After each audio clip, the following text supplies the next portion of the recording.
The internet has changed the lives of everyone on the planet, keeping us connected and helping us achieve our dreams in ways that past generations never imagined. Join Christian and Farouk as they interview other startup founders, investors, tech employees, and amazing people who have changed their lives in unbelievable ways simply by using the internet. Find out how you can do it too right now on Thank God for Internet. Hey, what's up? What's up? We're on episode. We don't know what episode this is going to be yet. We're still in the early versions. We're in the preseason for Thank God for the Internet. Today's podcast, I'm really excited about meeting Sarabeth Perry. We'll learn a lot about her journey, what she's working on, and kind of excited. How about you, Farouk? Yeah, this is like, I'm really excited. This is, even though we might have it ordered, this is our, first one actually of the preseason. So, take it easy on us, guys. Yep. Sarabeth, yeah. So take it easy on us. Again, we appreciate your patience. But let's get started. Let's start the story. Cool. Tell the audience who you are and what you're working on. Awesome. Well, thanks for having me, guys. This is my second podcast, so also new and excited to be here. Absolutely. Where to start? I usually ramble for a long time when I do these, intros. But I guess I'll start. So after I went to Carnegie Mellon in Pittsburgh for undergrad, and I was pre-med there, but declared pre-med really, really late, like my spring of my junior year. And before that was a global studies major and was basically just learning French and German, which was a dream for me. But then I was thinking, I don't think I want to be a translator or a historian. Yeah. And health has always been something that is at the center of my life. I had a childhood cancer when I was really, really young. And then I had all these weird things, just, fainting spells and benign bone tumors as a child. And then I had a nodule grow on my thyroid that I had to have taken out, and just all these different things that have consistently put health at, the center of everything I do. Not to mention my mom is the biggest health nut and the healthiest person that I know. She's like running marathons still and lifts and can bench like insane amounts of weight. So, a marathon woman. Yeah. She and my nana ran one like a few years ago, and she's in her 70s. So got the genes. I just, need to practice. Right. So the apple doesn't fall far from the tree. Oh no, I was saying I've got the genes, but it's just putting them to practice for long-term health. But after that, I wasn't, I couldn't go to med school right away because I had just done all my prereqs, and I needed to still take the MCAT, and I had a lot of things I needed to fulfill. So I found this really great master's program at Duke that was within the divinity school that I basically was able to do a fellowship that was studying the intersection of theology, medicine, and culture. And that was really interesting to me because it combined all of my interests that I had in undergrad, medicine and the human experience of it, as well as, religion, which plays a huge part in it. And while I was there, I studied under a lot of professors who were practicing physicians at Duke Hospital, and a lot of them were really involved in palliative care research. And I really just fell in love with the ethics and the way that palliative care was structured and the type of care that it allowed for individuals who were chronically ill. Because as I learned more about it, I was kind of struck by how big of a problem we have in the US with the number of individuals with chronic illness. And the problem is that it's just getting bigger. We have a huge population of people who are, baby boomers and right under the generation right under them.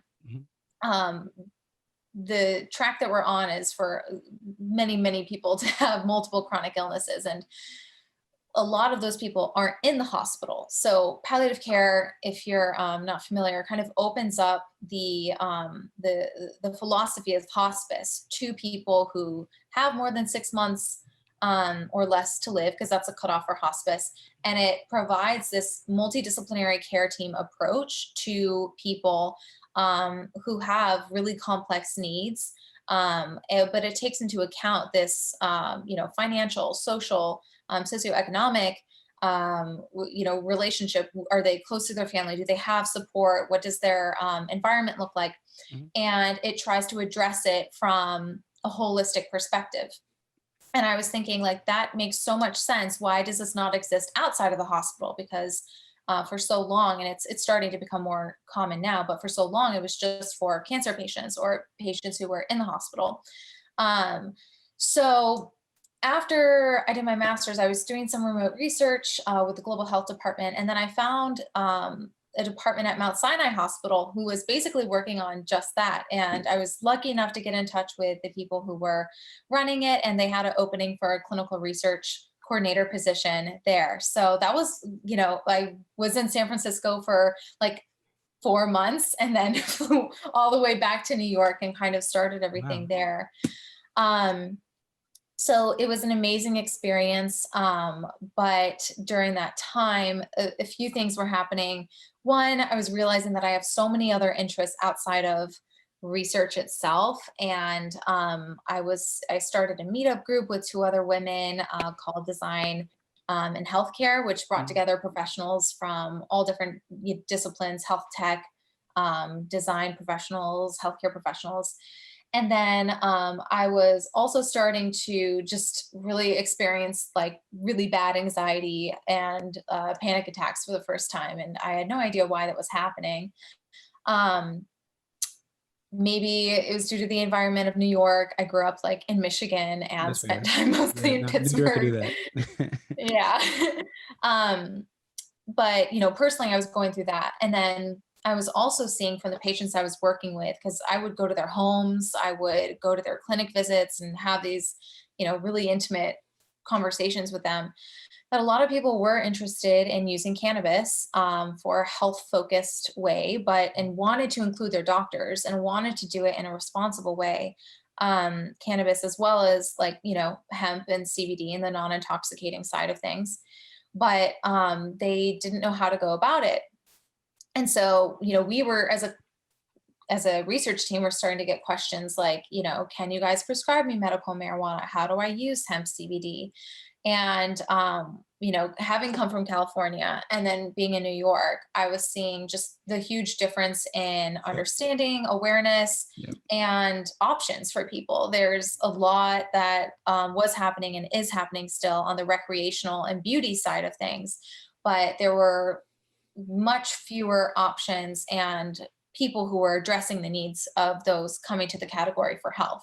So that's kind of, the genesis of Bace was really, people are coming to this category for health, and they need experiences that will help give them more agency over their health if they're going to come to this category. Mhm. So yeah, I'll stop there for now, but Yeah, that's no. So a I'm just long no, story. definitely a lot to unpack there. So Yeah. what stuck out to me is you said so you were in California, you moved Mhm. from California to New York, you Yeah. start a meetup group or you join a meetup group. Did you start it or did you join it? Started it. Yeah. Wow. So shout out to Meetup. Shout out to you for Yeah, being they're a great. self-starter, but definitely Yeah. shout out to Meetup. So from the Meetup group, you meet with these people. Do they inspire you, or is it more your job, or is it what you're working on that sends you in the direction that you're on now? So for the meetup group specifically, that came out of I was just networking and meeting up with people, and I met this one girl, Amrita, who's one of my good friends now, and she was working at a health tech startup. And I think, when I was learning UX design and product design Mhm. just on my own time, and it's clear that like the healthcare system and the way that it's designed or not designed, there's so much to improve on there for a Yep. patient Yep. experience in so many different ways. And we just felt Absolutely. like, there's health tech who's trying to solve the problem, there's healthcare who's trying to solve the problem, and then there are designers who, there are many different types of designers, but all these people coming together could potentially, just get some conversation starting at the bare minimum or learn from each other. So that was kind of, the idea behind that. So Does that answer your question? Yeah, no, it definitely does. So you are a medical researcher, right? Practitioner, designer. I would not say I'm a practitioner. I don't want to give myself that title. I was doing clinical research. Yeah. So, okay, from the meetup group, you're working with friends. And so what makes you decide to start Bace or start a company rather than join another company or get involved with another organization? I felt like there was a design problem that could be solved in the hemp CBD space for people coming to this for health. And, obviously it became more detailed. When you say design, do you mean like a drug design or So, there are a few issues. One was on the quality and transparency side. And then two was an experiential design problem. So I can speak to both of those. I think the biggest issue that we were seeing when we first started investigating this space was that there are like 3 main manufacturers that 90% of companies source directly from.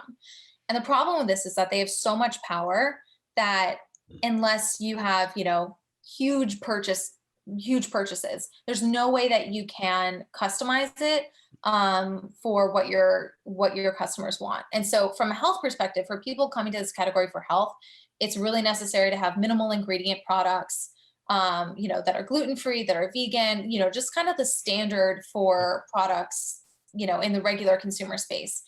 And then there's a problem with like dosing. And we did an initial beta test where we tried to figure out like what's the problem that's happening here, because when you look at the category, there's a lot of anecdotal evidence that this a lot of people say this is amazing, it's helped me so much with my anxiety, but then there's a lack of that mirrored on the clinically relevant data.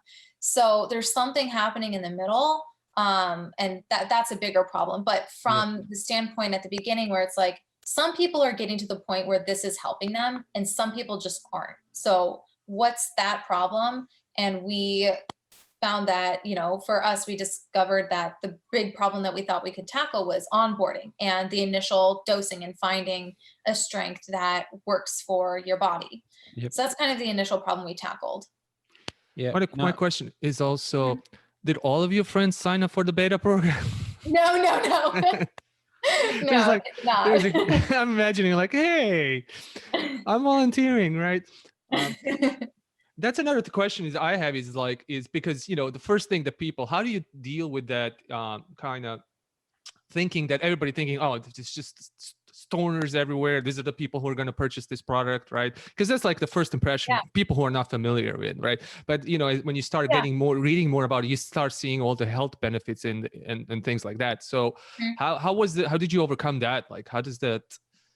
Well, yeah, it's a really good point, especially because growing up, like I've never been a smoker. I don't like THC really. It doesn't work with me because I'm high anxiety. But reading the literature was really eye-opening. Like once you start reading it, there's so much more that needs to be done, but even the initial studies are, it's promising and it's interesting, especially once you start to consider that everyone has an endocannabinoid system. Like that in and of itself, the system that was discovered in the 1990s, it affects so many different functions of your body, and yet we really don't know much about it. And so that, really for me was a big point in overcoming that stigma. And then really, doing the initial user research, like who is actually using this? And it's not just, young 20 somethings, eating gummies to, have a cool chill, or like a bath bomb on a Friday night, even though both of those have their places for sure. It's a lot of people who are older or, have, they're starting to get some back pain and they've found relief through this. And, going on forums and just like poking around and seeing what's out there. but yeah, it is interesting, especially considering that in 2018, when we first started this, everything was so new on the East Coast Mm-hmm. that it was really just, little oils and bodegas and, a pretty janky landscape to begin with. Do you No, for guys sure. actually manufacture all of these yourself, or do you have actually like a factory you So outsource to? that was a big part of our journey, and we don't do the manufacturing ourselves, but we spent a really long time developing close relationships with product partners at different parts of the supply chain out in Colorado. Because like I mentioned, you mainly have those three big manufacturers and you don't have a lot of room for, saying, I don't want this in here. There's a whole list of things that are in most products, like artificial fillers and emulsifiers, which are really bad for people with Crohn's and IBS and stomach issues. And we just wanted to not have any of that in there. So, but no, we don't, us as a company right now, we don't do it ourselves. We'd like to eventually. No, for sure. I think that's one of the sweet spots. And you spoke on it before around like the big companies in the healthcare space versus the startups in the healthcare space. Like because it's such a large divide there, right? Mm-hmm. The startups are able to take a lot of opportunities that the bigger healthcare companies aren't going to, but you're a startup, right? Like because of the internet, you can test things, you can try things out until you scale up to eventually becoming a big company, right? Yeah. Yeah. And I think like, having a physical product and a consumable product is definitely a little different than a SaaS company, for example, just because like, it's someone's health and Yeah, it's absolutely. like someone's putting it in their body. So, we, in terms of like, moving fast and breaking things, we don't want to break things. Right. Of course. But yeah, though there's definitely a lot. And I mean, that's how we were able to come up with our discovery pack, which is really novel, utility patented, and is kind of the first of its kind that leads people through a titration process to experience hemp at a really low price point that's affordable and accessible. And like, takes the doctor's guidance, which is start low and go slow, and just has it in an experience for people. So are you all direct to consumer? You mentioned doctors. Do you have to be recommended by doctors or is it? No. So the industry is still in the process of being regulated. More regulation is better, and we're hoping it comes soon. But right now we have a clinical advisory board that we are growing, and right now we're mainly D2C, although retail is certainly something that we're looking into now. Yeah. So all of your 100% of your sales are all online. Right now, yes. Yep. Yeah. Oh, thank God for the internet, right? So you started the company. You started the company in 2018. It's now incorporated in 2018. Of course, some hustling before, right? Yeah, we actually just launched in May of this year. Wow. Well, that was going to lead me to the next question: is how did you find out about Extra Founder? Oh, Twitter, I think. Twitter. Yep. I think Internet so. strikes again. I'm a recent Twitter person. Like I always feel like such a noob on there because I'm not quick-witted and I don't have hot takes. So I'm just like.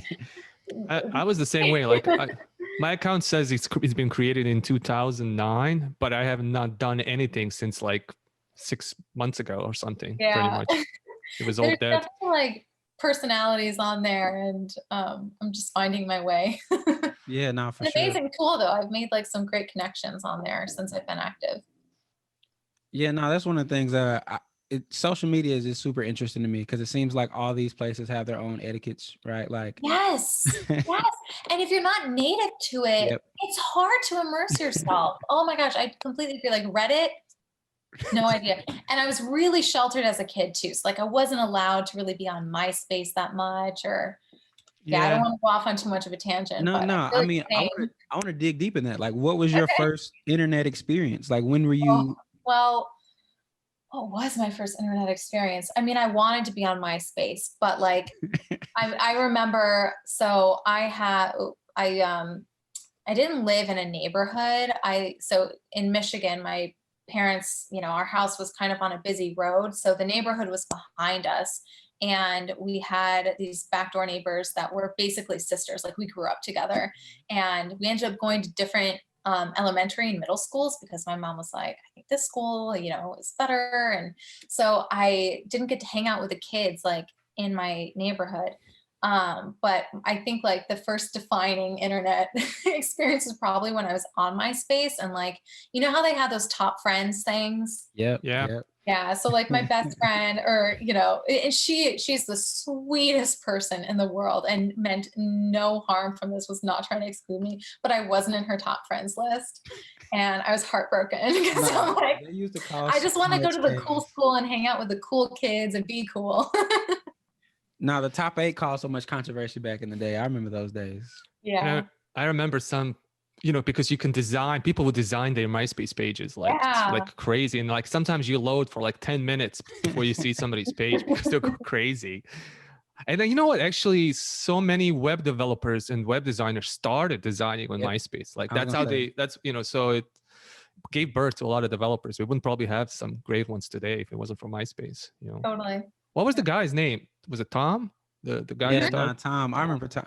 I was one of those kids because MySpace came out when I was in, let's say, like middle school, early high school. I used to sell custom MySpace pages. Like that was the thing. Like, I could hide your top 8, all that good stuff. But let's fast forward again. I wanna stick to Bace, right? So you incorporated in 2018, right? Yeah. You say you pick up in May of 2020. Yes. Yeah. Walk us through that journey from 2018 to 2020. Oh my goodness. Well, we didn't know it was going to, be that long. Like we originally, we incorporated right before the Farm Bill in 2018 passed. So we were tracking the bill that would really open up hemp and CBD to, all of the US.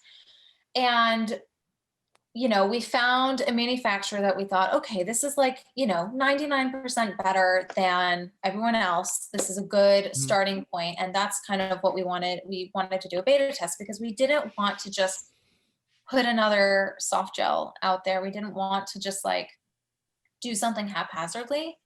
And so we took our time. Like we had a totally different brand that we hacked together. And we're doing the testing and we were selling. And then we paused and rebranded, and we worked with an agency for that, and got a co-founder, and the startup. yeah. And then we were, we wanted to go back and, this was the whole process of like going to Colorado, 1 time, 2 times, 3 times, like having all these meetings, just really trying to ingratiate ourselves in the existing industry because there have been people doing this for like 10 years. Yep. And they have a lot of knowledge, and we wanted to like really partner with the people who are trying to do good in the industry. And that was really important to us. So when we finally were able to like, get our supply chain locked up, then it was okay, packaging. We figured out the process that we wanted to create for the discovery pack, and, packaging takes a long time.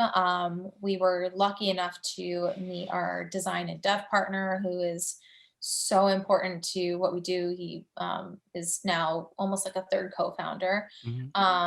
And he helped with, getting the website up. And it doesn't feel like a lot, but it all takes a while. And we wanted to do things right so that, checking all the boxes and crossing the T's and dotting the I's, at a time. What do you think was the toughest part of your journey so far? Probably fundraising. Did you still fundraising, or have you finished that? Well, we were fundraising right before COVID hit. And then it got cut short because of COVID. So we were able to raise most of what we were looking for. And that got us to, where we are now. And so now we're in the process of opening it up to a little bit of, a little bit more of that initial tranche. With a safe note, and then that'll be it before we like raise our official next round. But we're really focused on like from a business perspective, having a sustainable business that runs itself, that is profitable, before doing a Series A. Yeah, I mean, that's right. That's probably the best way, gets you the most advantage and leverage. Yeah. So you were raising capital around the top of the year, but when did you find your supplier? Like, did you find the supplier before you guys raised capital, or how did that whole process happen? Yeah, we did. And so he's actually a scientist who has been working in hemp for a really long time, and he created like a lot of the current genetics that are out on the market. So everything that we do, we're able to do directly from the seed. And so for a little bit of background, you may not know, the way that formulations happen in the hemp and cannabis industry a lot of times happens through mass extraction and adding all these different parts together.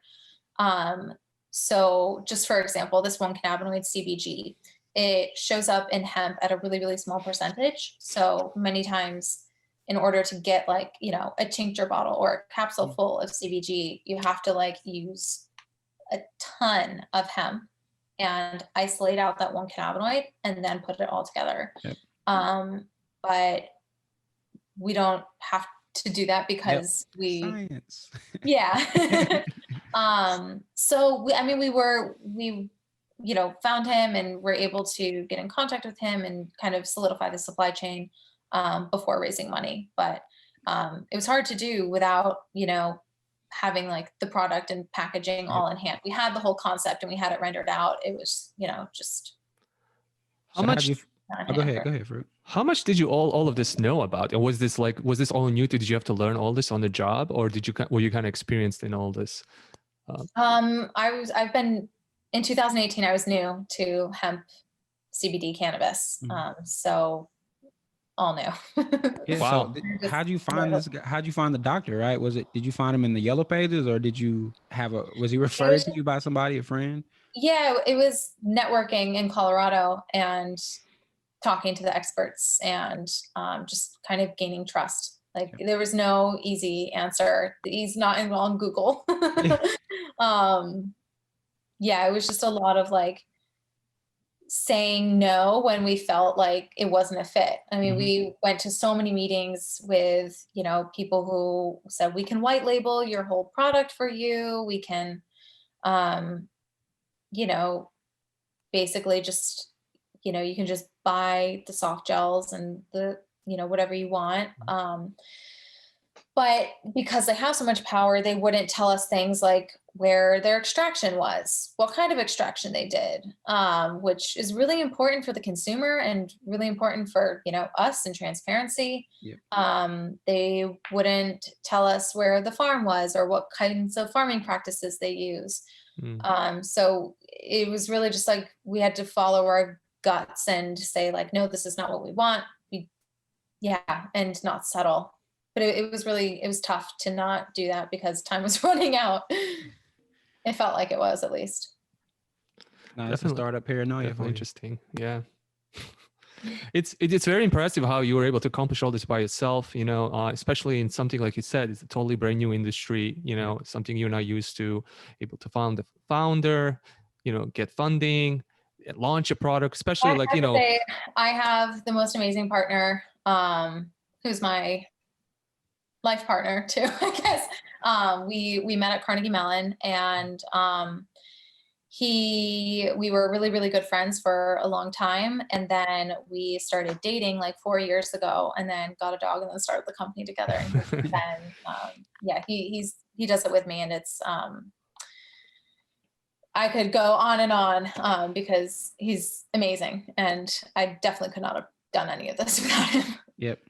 Yeah. That's another, it's managing, I can't even imagine, doing with, I'm married and I can't imagine doing it with my wife. It's managing this professional relation and personal relationship at the same time, because in any business as a co-founders, you're gonna, butt heads all the time. That's just it's people have different opinions. And so that's definitely impressive. It's interesting because it accelerated certain parts of our relationship. And I think the maturity of it, because you just have to like get over things, like we want to, and there's what we found is like, I thought at the beginning, oh yeah, I'll be able to separate personal and professional. You leave work at the door at 5, but like, no, you can't, like, especially because we know each other so well. So we know what the other person's thinking. We know what the other person is feeling really well. And we care about each other so much that we want the other person to be happy and, not upset or not feeling, any negative emotions. So it's like, do you help manage that or do you manage yourself? And it's a lot of lessons in trust, I think, more than anything. Now, it's legit when you guys get a dog. That's when it's serious. Yeah. Yeah. I grew up with dogs and he always wanted a dog growing up. And so we just went to the shelter and took her for a walk. And then we were like, no. Fine. Nice. You guys got a rescue. Salute. Oh, she does? Cool. Yeah. There's this amazing rescue called Sean Casey in Brooklyn. And he has relationships with this group of dog rescuers in Azerbaijan. And it's crazy. But yeah, she's like, there's a whole group of Azerbaijani dogs in Brooklyn and she's part of it. We saw her, she was in the big dog section and she's kind of like a medium dog and is very quiet and sweet. She was just sitting in the back of the cage, like completely quiet, like begging to be taken out of there. So I know I made a mistake with my, when before I got married with my, current wife, we were just dating and I was like, oh, it'll be cute. Let me get her a dog. Well, what happens is she dropped off the dog and I was taking care of the dog. Yeah. So I was like, the dog was pissing all over my apartment. Worst mistake. No, we're going through puppy training right now. Yeah, that's special. Now I have 4 dogs. Oh wow, that escalated quickly. It escalated quickly. So be careful. You got to put a stop to it. Yeah, definitely. Well, for now, she's our only one. Okay, so all right, I just want to continue the story here, right? Okay, so we're in 2018, right? You guys find your supplier, right? Mm-hmm. You continue to go down this path after you have the best scientist in the world. Right. And then so you work with an agency, right, to work on packaging. Am I following the story right? No, so they didn't do our packaging. That's our design and dev partner. Okay, so that's all in-house. Own agency, and is brilliant.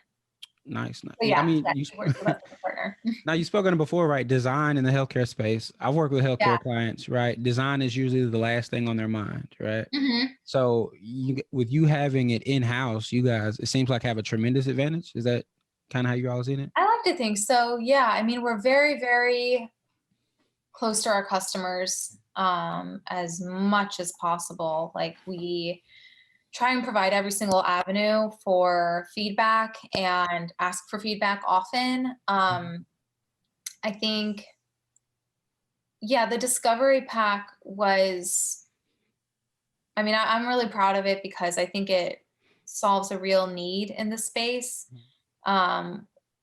Multiple needs, but I think, I do think we have an advantage in that we're trying to solve real problems. Yep. And within the CBD space, it's being treated as just an ingredient. So like isolated out, you put it in drinks or you put it in shampoos or you put it in like, mixes with 10 different herbs. Yep. No, and there's this push towards like differentiation, like what new form factor are you going to put it in or what are you going to add it in with in order to make it differentiated. So that's why you see a lot of like products with, other herbs and natural products. But for us, we're trying to design like experiences by using the most natural form of the hemp directly coming from the seed rather than it being added in post extraction to just help people have the best experience possible. And our North Star has always been like more positive health outcomes. Is Are your customers like older or more? What's kind of the demographic of your customers right now? It ranges. We do have a lot of older customers, which is, the demographic I'm used to working with and love serving. But yeah, it's kind of a range. We get mostly like early 30s people, all the way up to people in their mid 70s. Interesting. Yeah. So where are your customers currently located? Like this is all over. Is it nationally? Is All it over. yeah, man. Yeah. Yeah. Not international right now, just in the US for now. We get a lot of people in like Jersey and California, a lot of people in Texas too. How are you guys getting the word out for that? So it's a mix of things. It's always, that's the magic question, really. Right. Social media is good, but helps to an extent. Like we don't have a huge PR team like that we're paying tens of thousands of dollars for. So it's great for that customer nourishment. We are actually like one of I mean, I don't know.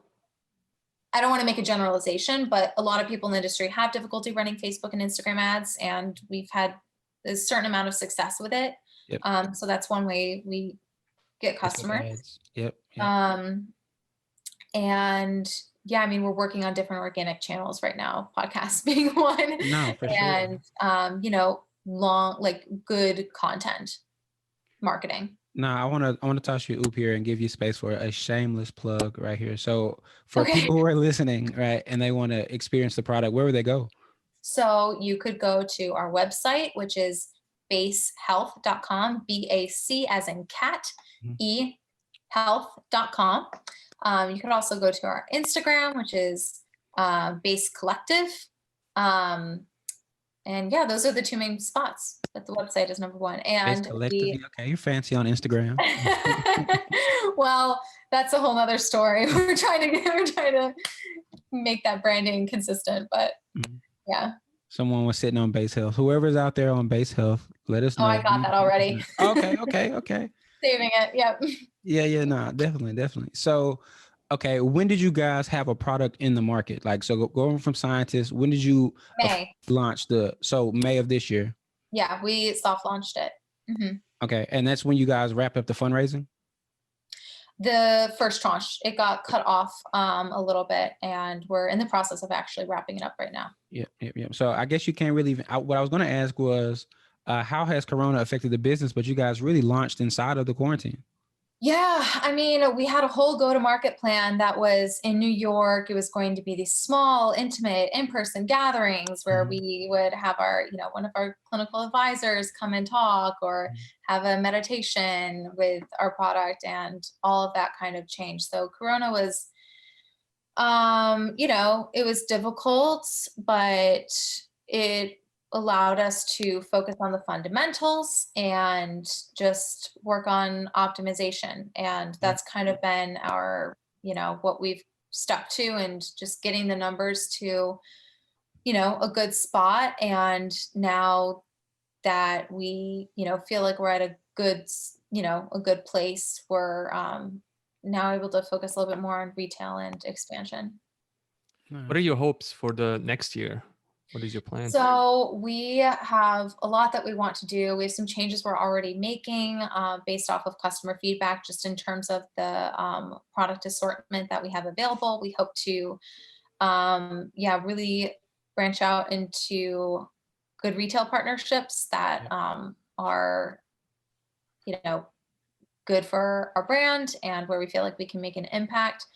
There's also some things that we want to do on offering different formulations of capsules that, can be a little bit more indication specific, but we always err on the conservative side of that because, there's not enough research out right now, and we don't want to be, not truthful when it comes to saying like, this particular formulation is, great for sleep versus, this one's great for pain. But just providing different types of cannabinoid formulations is of interest to us. And then I think just, growth is the biggest thing for us right now and what we're hoping for. So with this whole direct to consumer craze, right, that's just kind of eating up the space. Why not just piggyback that unicorn, or why not piggyback that rather than going retail? Or is retail, how are you So seeing that happen? yeah, I mean, D2C is great, and I think there's a lot there, but I think we are believers in integrated Yep. companies, Yep. and Yep. I just don't see it as being the end all be all for us, especially, there's for our types of customers, Yep. like there are like actual influencers in the world, like doctors and practitioners of different kinds that, we've been starting to get like inbound requests from doctors being like, can I work with you guys? Or, do you, because they understand our positioning and Yep. like our product and what it's supposed to do a little bit more. So I just, I don't think it's like, especially with trying to build a sustainable business Yep. that isn't just finding new customers all the time, getting the fundamentals down right, and then finding multiple channels that Yep. we don't just hinge on one is important. No, 2020 has been a wild, wild year. Yeah. Yeah, so you guys launched this year, and you guys are already kind of getting inbound requests from doctors and the real life, not the Instagram influencers, but the decision makers in the medical space. Yes, I mean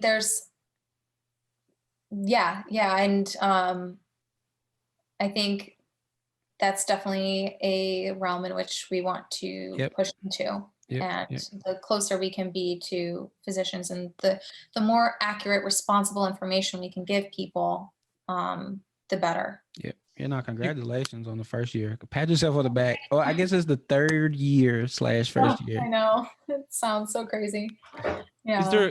there a lot of startups in your industry right now, or is it more like is it getting more established companies there?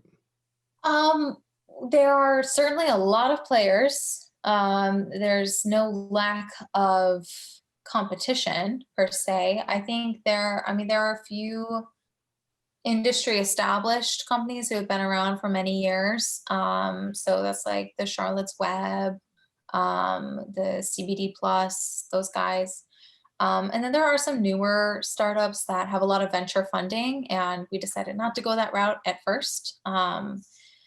But there are a few of those that are pretty established, and they lean a little bit more towards beauty, so that there's opportunity for like Sephora placement, because the big CVS and Rite Aid won't be selling capsules for a few years, but there's a healthy amount of competition.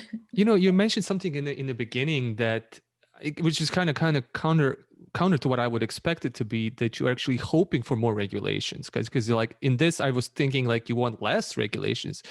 Can you like elaborate on it? Like what would regulations do for you? So much. So on one hand, there's the consumer trust aspect, because there was what people call the green rush. There's so many companies that are not truthful. They're really shady. They're getting their biomass from China. Their test results are forged. And it is pretty hard from a consumer standpoint to be new to the industry, be interested in it, and know where to go and where to start. Yep. So that would be huge. Secondly, if there's more regulation, then there'll be less competition. Quite frankly, Yeah, we're really confident in our product. It Yep. stands up to every test that you can put it to. So the more regulation, frankly, the better. Yep. And it just it would help legitimize the industry from like a mainstream perspective as well, and would allow for more retail opportunities.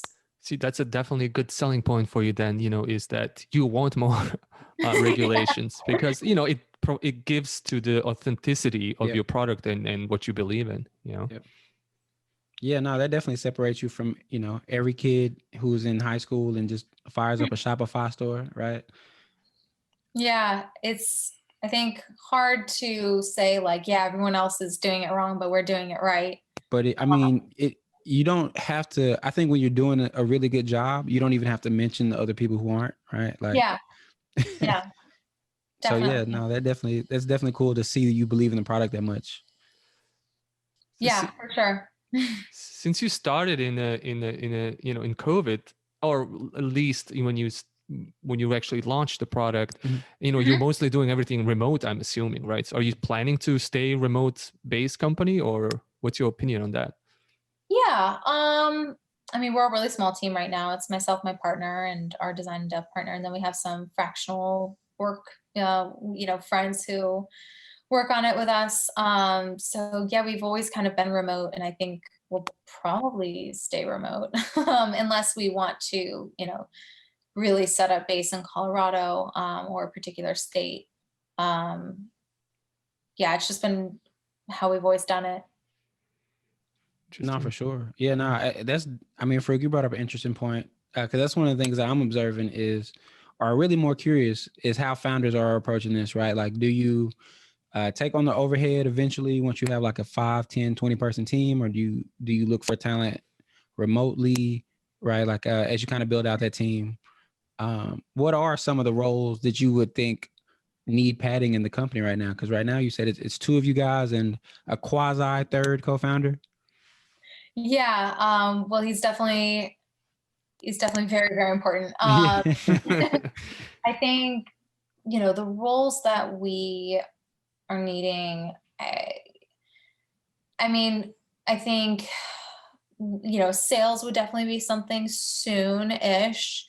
I think content marketing is something that we would be looking to soon as well. And then, you could always have a social media manager too, if that would be helpful. Yep. Because I run all of that right now. And again, as a non-internet native kid, it's been a lot of learning for me. So yeah, I mean, nothing like super pressing right now because we're just focused on like super fundamentals. But yeah, growth and filling that just like time gap in growth would probably be the next step. Yeah.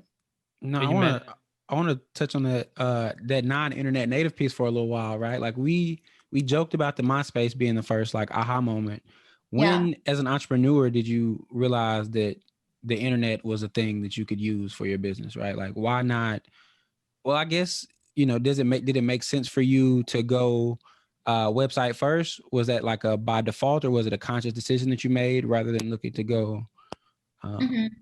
Yeah, it was a conscious decision. I think we felt that, the way that our system is kind of designed right now is that you try the discovery pack, you find the strength that works best for you, and then you have the option to, buy or subscribe to the full size products that are tailored to, whatever you found your best strength as. So it's a pretty seamless like customer experience that can be done all online. And so that was, kind of our initial thesis that we wanted to start online. It made sense too. Do you guys have a mobile app? No, our website is mobile friendly though. There you go. I remember the app craze. Yeah. I mean, there's definitely a potential like to build that out. Not right now though. Yep. No, just interesting to hear people's digital strategy, right? Some products or services, you can't exist without an app. Some are mobile friendly, right? Some are, desktop only. But yeah, no, super duper interesting, especially considering the fact that you don't have a digital product, right? You have a physical product that's in the real world, that's solving problems that are in the real world, that have doctors that have real world degrees, right? Yeah. No, this has been great. That's been great. I do want to ask a few more questions. We're kind of wrapping up on some time here. Yeah, you gave us the shameless plug for what you're doing at Bace Health, but just kind of pick your brain. What would you shamelessly plug, or is there anything that you would shout out right now that you're not affiliated with? Something that you think is just really great, either in your space or related to the space, or just, your competitor? No, joke. Yeah. Or just anything that may not even be related to Bace. Well, honestly, like I don't do much for fun right now. Hard I just worker. read a great book, if that counts. No, shout it out. What book? So Elena Ferrante, who wrote the My Brilliant Friend series, which also, like Schitt's Creek is awesome. But My Brilliant Friend, the book series, and her writing in general, I'm obsessed with. And there's the My Brilliant Friend TV adaptation on HBO, and it is one of the most beautiful television shows I've ever seen in my life. I just love it. And her most recent book came out called The Lying Life of Adults. And it was a really, really great read. Other My Brilliant cool Friend. things. That's a Googleable Yes. one. Yeah. Oh yeah, it's just incredible. What kind of show or book is that? I'm not familiar with it at all. So they're called the Neapolitan novels, and it's set in this 20th century time. I don't think it's quite specified, but in Italy.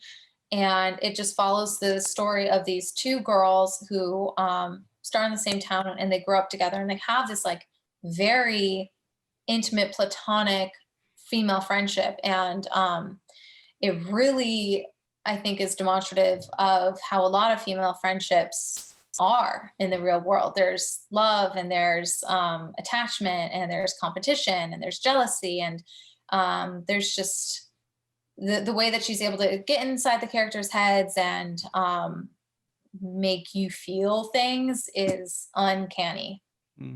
Interesting. Wow. So it's kind of same thing as Guys, but there's no love, pretty much. There's